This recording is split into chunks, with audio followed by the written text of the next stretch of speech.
welcome to Beer Mail episode number 21 of Brutal Battle. Yes, we are back to the Kyle Norman provided Beer Mail episodes. After this one, we have two more. There's so many. Kyle Norman, extremely generous, sent us so many beers, and we're very happy about it. Pretty excited about this lineup today. Yeah, I'm excited too.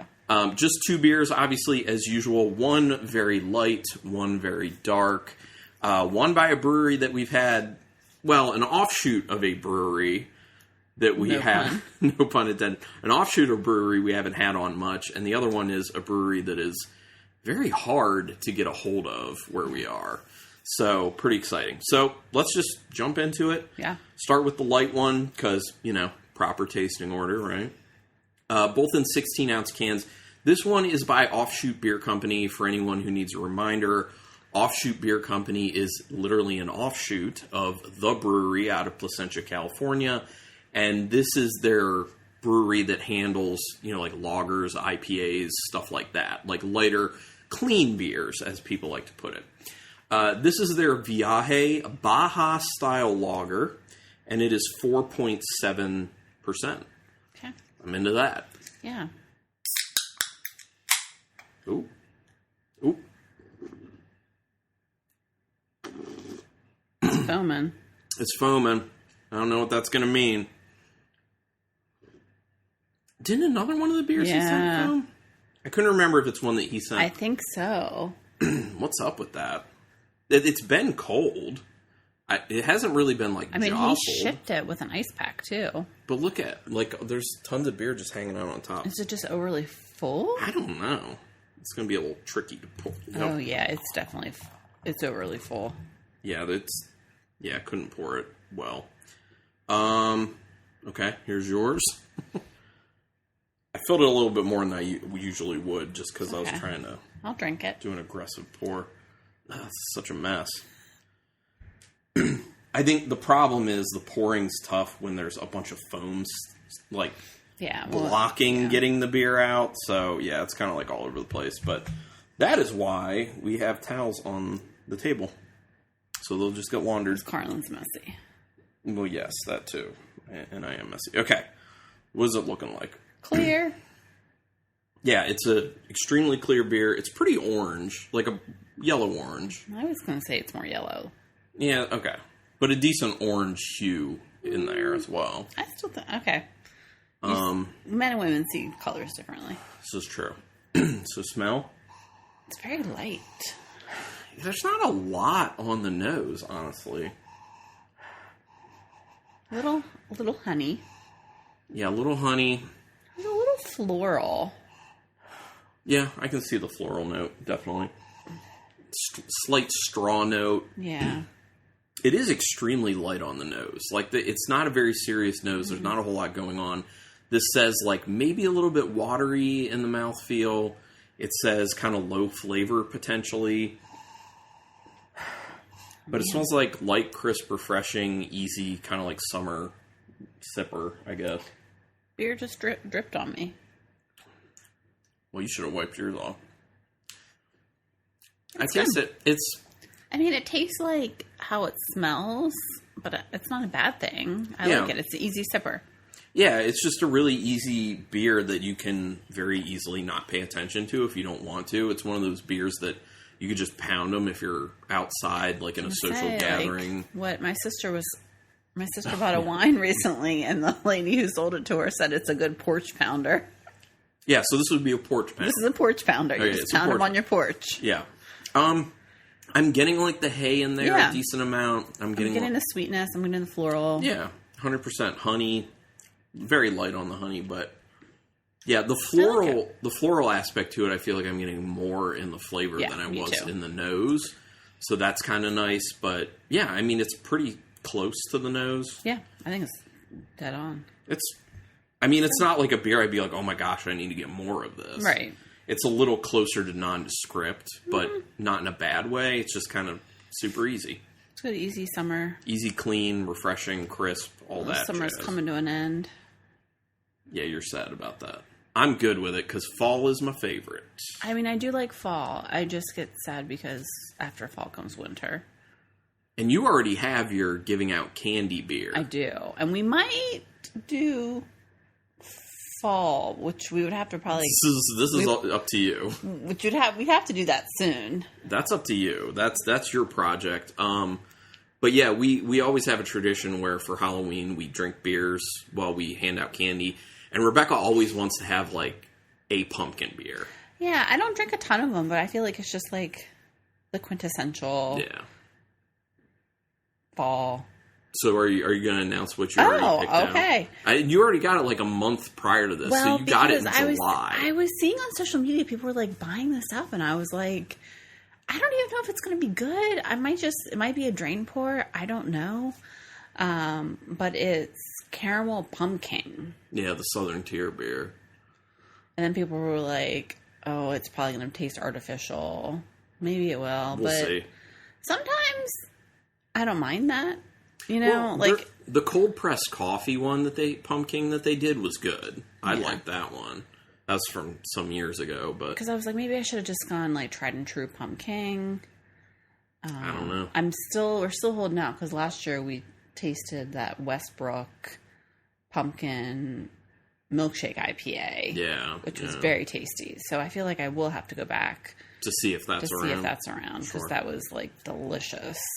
And for my beer to hand out candy, it's just going to be whatever we have that I'm interested in. So we'll see. But speaking of beer, let's move on to the second and final beer. And this one is... Oh, do you want to announce this one? I can. I announced the first one, so you should do this one. Okay. This one's by Treehouse. Yeah. Man, the text on this is really hard to read. Well, it's the design of the can art and how the text lays over it. Yeah, it's kind of tough. If you need me to read, I can try. But okay. So it's by Treehouse Brewing Company out of Charlton, Massachusetts. It is just says milk stout, 8%. Yeah. And there's some text on the side. Well, we can read that after. There's other flavors in this. So it's not just a straight milk stout. Oh, it's not? Well, no. let's read that after the fact. And I think I saw stuff, but... Okay. Maybe we can suss it out. It's hard to read because, like, it's a white text on this, like, gold and brown background. This is dark. Yeah. So we've had, I think, just one stout by Treehouse before. Have we? Yeah, we've definitely had one before by them, and I think it was on an episode when we were at the beach and Kyle Norman was on the podcast. Oh, well, that was a long time ago. So we've definitely had at least one, so I'm very interested to try another version, the Nervous Energy here of Milk Stout. Oh, I forgot to, sorry. Yeah, that's what it's called, Nervous Energy, so picture, I don't know which one. Okay. I mean, it looks like a stout. Yeah, it's dark. It's just super dark. Not a whole lot of head hanging out on top, but there's... some larger and middle-sized bubbles just hanging around on the side. Pretty, relatively thick, especially for an 8%. Like, the legs on the side of the glass, it looks like it would be a little higher in ABV, but we'll see. Ooh, it's very... ashy. Very ashy. There's a slight olive note. Definitely olive and also soy sauce. Yeah. Olive, soy sauce, ashy. I'm not digging the nose, to be honest. The nose isn't the best. The more I'm sniffing it, I'm getting just a faint milk chocolate, which would make sense since it's a milk stout. If you get past some of those other gnarly flavors. Okay. Well, I mean, I don't... Sense, really. Yeah, sense, if you will. There's a little bit of like a vegetal note in there as well, which is kind of interesting. I don't know. We'll see what's in the taste.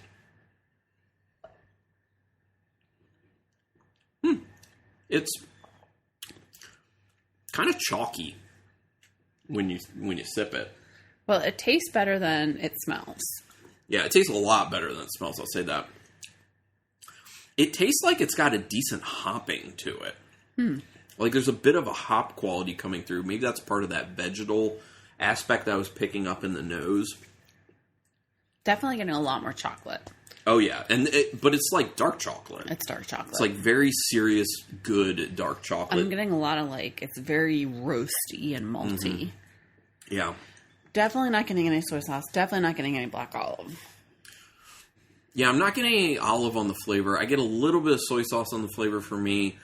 It is ashy. Yeah. Not overly so, though. You know, a little bit of that kind of like charcoal note to it.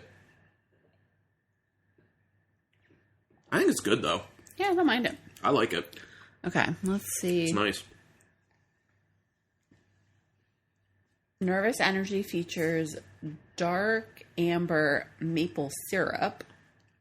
I don't taste that. Premium Vietnamese cinnamon. I don't taste that. Madagascar bourbon vanilla beans. Okay, I can get a little... See where the little of that is. And then it just talks about everything else. Okay. I mean, I think it's good, though. Did it have a date code? No, I looked. Oh, yeah, that's right. They don't date code because they sell things so fast. So, okay. It might be on the old end. I don't know. But, so that would make sense why the vanilla wouldn't be as strong. Yeah. The cinnamon is not there. The maple is not there. Yeah. So, but it's still good. I mean, yes, you can age stouts, but if they have a lot of adjuncts in them, sometimes they fall out. So I feel like what we found is... I agree. We like to drink beer fresh. Yeah, if you go back to that Viaje... Yeah? It tastes more, like, refreshing and vibrant, in my opinion, after having the stout. Oh, yeah. Wow. Yeah, it's very different now, huh? I don't know. I like both of these. This is tough. Yeah. For me, I'm going to pick the Offshoot. The Viaje lager, Baja-style lager. It also could be because it's like 90 degrees out. Yeah, I could see that. I feel like that does influence my preferences. I'm gonna pick the Nervous Energy because I appreciate the fact that it tastes like it's a little more generously hopped than a lot of stouts are. I don't know if it actually is or not. It tastes that way, but I like it, and I like the fact that the nose is not great, but the flavor is so much better. You know, like. It's that kind of like what you're promised versus what you get, and it's the better way than what it normally is with beers. Yeah. So I'm going with that, but it's really close for me. I mean, they're both really pretty close. Good. But yeah, so more good Kyle Norman beers. Thank you so much, Kyle Norman, once again. Like I said, we have 2 more of these Beer Mail episodes coming up, and then I don't know where we're going from there. Well, we got some excursions. We were excursioning this weekend. Yeah. So we're going to be doing one for sure. The other one I think we already did an excursion on, so we might not be doing that. I don't know. But we also need to do some more of those currently drinking episodes because we have some really exciting stuff from breweries that we've had on the podcast before and done excursions for that we just want to feature on the podcast because we haven't had the beer. And we want to taste it, and we think it could be an awesome experience to share with all you guys who listen. So, yeah. But on that note, of all you people who listen, do us a favor. Rate us and review us through whatever podcatcher you use. iTunes will help us most with visibility. Do some word-of-mouth things. Tell people about the podcast. That would be greatly appreciated. If you have any suggestions on podcast episodes or beers you want us to try, whatever, you can email us, brutalbattlepodcast@gmail.com. You can get back episodes, brutalbattle.com. You can see pictures and pictures of additional things we're doing not on podcast at Brutal Battle Podcast. On Instagram. On Instagram, yeah. And then we have the beer social media, known as Untapped. I'm Carlton Malibu, all one word, spelled as it sounds. I'm Ruby Reb 62. And that's all the stuff. Thank you, everyone, for checking this out. Really do appreciate people listening. And until next time, keep it brutal. I feel so